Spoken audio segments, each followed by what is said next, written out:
राजा के 4 सवाल। 2 भाई सफ़र को निकले। उनमें से एक अमीर था और एक गरीब। गरीब भाई की गाड़ी में घोड़ी जूती थी और अमीर भाई की गाड़ी में घोड़ा।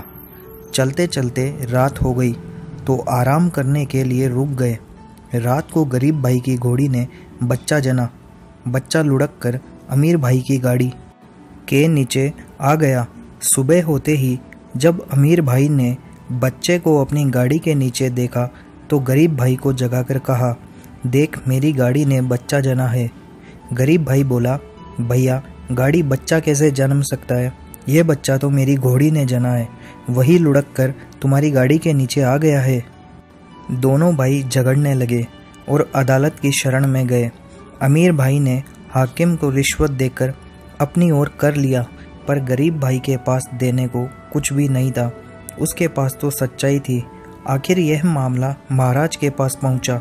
महाराज ने दोनों भाइयों को अपने महल में बुलाया और उन्हें बुझाने के लिए 4 पहेलियां दी। दुनिया में सबसे ताकतवर और सबसे तेज चलने वाली कौन सी चीज़ है? सबसे मोटी चीज़ कौन सी है? सबसे कोमल कौन है? और सबसे प्यारी चीज़ क्या है? महाराज ने सोचने के लिए उन्हें 3 दिन दिए। पैसे वाला भाई कुछ देर तक सोचता रहा और उसकी समझ में कुछ नहीं आया। तभी उसे अपनी बुढ़िया दोस्त का ध्यान आया और उसी से सलाह लेने के लिए उसके घर पहुंचा। उसकी रोनी सूरत देखते ही बुढ़िया बोली, इतने उदास क्यों हो मेरे बेटे? क्या बताऊं अम्मा, महाराज ने मुझे 4 पहेलियां दी है और समय दिया है 3 दिन का। मुझे बताओ तो मैं भी तो जानूं कि कौन सी पहेलियां हैं। अच्छा तो सुनो। पहली पहेली यह है कि दुनिया में सबसे ताकतवर और सबसे तेज चलने वाली कौन सी चीज़ है? अरे यह भी कोई पहेली है? मेरे पति की भूरी घोड़ी से ताकतवर कौन हो सकता है? वह तो तेज भी इतनी दौड़ती है कि खरगोश से भी आगे निकल जाए। दूसरी पहेली सुनो। सबसे मोटी चीज़ कौन सी है? अरे यह हमारा सूअर जिसे हम 2 साल से पाल रहे हैं, वह अभी से इतना मोटा हो गया है कि अपने पैरों के बल खड़ा नहीं हो सकता। अब तीसरी पहेली सुनो। दुनिया में सबसे कोमल चीज़ क्या है? इस पर बुढ़िया कहती है कि पैरों का बिछोना इससे अधिक कोमल और क्या हो सकता है। अब अगली पहेली बताओ। दुनिया में सबसे प्यारी चीज़ कौन सी है? बुढ़िया बोलती है, मेरा पोता, वही है सबसे प्यारा। सभी सवालों के जवाब जानकर वह उस बुढ़िया को धन्यवाद देता है और कहता है कि मैं आजीवन तुम्हारा आभारी रहूँगा। उधर गरीब भाई फूट फूट कर रोता हुआ घर पहुंचा। दरवाजे पर उसकी 7 साल की बिटिया उसे मिली। उसके परिवार में बस यही एक लड़की थी। बिटिया बोली, पिताजी आप रो क्यों रहे हो? तो वह कहता है कि रोऊं नहीं तो क्या करूं बेटी, महाराज ने मुझसे 4 पहेलियां पूछी है और उनके जवाब 3 दिन में देने को कहा है, पर मैं उन पहेलियों के जवाब जिंदगी भर नहीं दे पाऊंगा। तब बेटी अपने पिता से कहती है कि पिताजी मुझे उन पहेलियों के बारे में बताइए। तब पिताजी कहते हैं कि दुनिया में सबसे ताकतवर और सबसे तेज चलने वाली कौन सी चीज़ है? दुनिया में सबसे मोटी चीज़ कौन सी है? दुनिया में सबसे कोमल क्या है? और दुनिया में सबसे प्यारी चीज़ कौन सी है?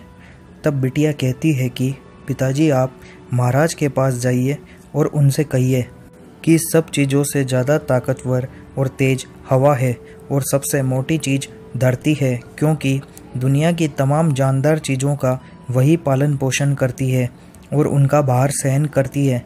सबसे कोमल अपना हाथ है, क्योंकि आदमी नर्म से नर्म बिस्तर पर लेट जाए फिर भी वह अपने सिर के नीचे अपना हाथ रखता है।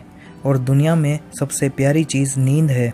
फिर दोनों भाई महाराज के सामने हाजिर हुए। महाराज ने दोनों भाइयों की पहेलियों के जवाब सुने तो जो जवाब गरीब भाई ने दिए थे, उन जवाब के लिए राजा ने गरीब भाई से पूछा कि तुमने ये पहेलियाँ खुद बुझाई है या किसी की मदद ली है?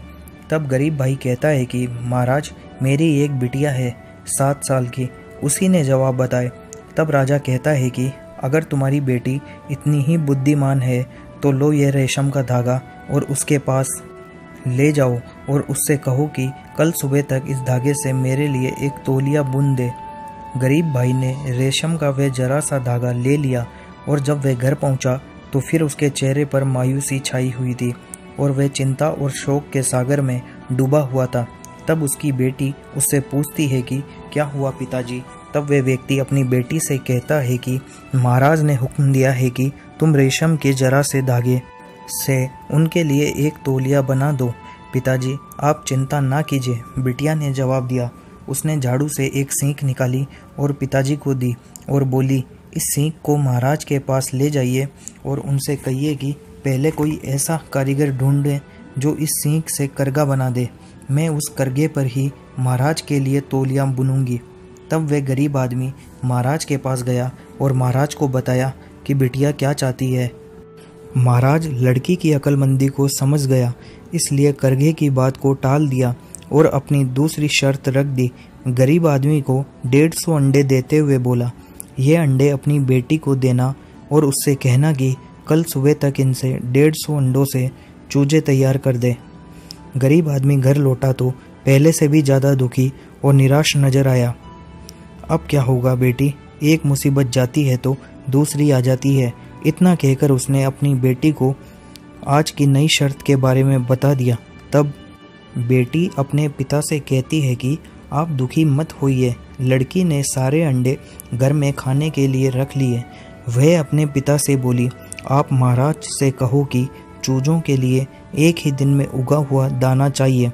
खेत जोतकर उसमें दाना बोना होगा और उसे काट कर दाना निकालना होगा।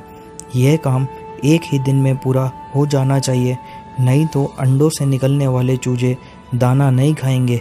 महाराज मन ही मन लड़की की अक्लमंदी से बहुत खुश हुए और उस गरीब व्यक्ति से बोले कि अगर तुम्हारी लड़की इतनी ही बुद्धिमान है तो उससे कहना कि कल सुबह वह स्वयं यहाँ आए, मगर इस बात का ध्यान रहे कि उसने कपड़े ना पहने हो और वह बिना कपड़ों के ना हो, ना तो वह पैदल हो और ना ही वह घोड़े पर हो, न तो कोई उपहार लेकर आए और ना ही बिना उपहार के आए।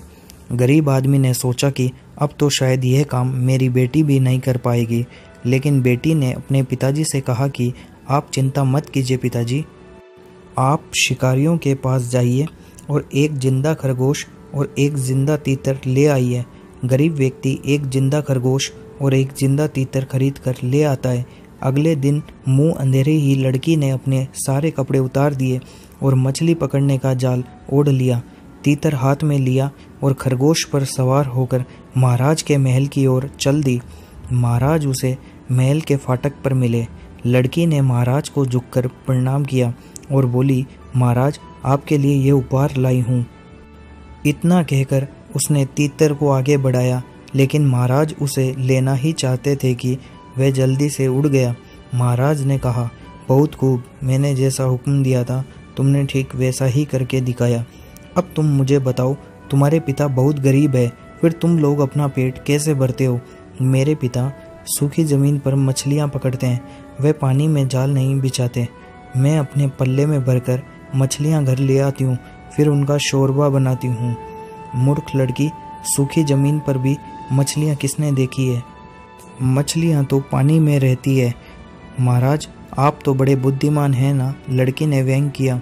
आपने क्या कभी गाड़ी को घोड़े का बच्चा जनते देखा है? गाड़ी नहीं, घोड़ी बच्चा जनती है। उसके बाद महाराज ने घोड़ी का बच्चा गरीब भाई को दिलवा दिया। लड़की की बुद्धिमानी को देखकर महाराज बहुत खुश हुए और उस गरीब को सोने चांदी से भरी एक पोटली दी। उसके बाद वह लड़की और उसके पिता महल से चले जाते हैं और खुशी खुशी अपना जीवन व्यतीत करने लग जाते हैं। तो दोस्तों, आज की कहानी आपको कैसी लगी हमें कमेंट बॉक्स में ज़रूर बताएं और इस कहानी को एक लाइक कीजिए, इसे अपने दोस्तों के साथ शेयर कीजिए और अभी तक आपने चैनल को सब्सक्राइब नहीं किया है तो जल्दी से चैनल को सब्सक्राइब कर लीजिए, ताकि जब भी मैं नई कहानी अपलोड करूं आप लोगों को उसका नोटिफिकेशन मिल जाए। धन्यवाद।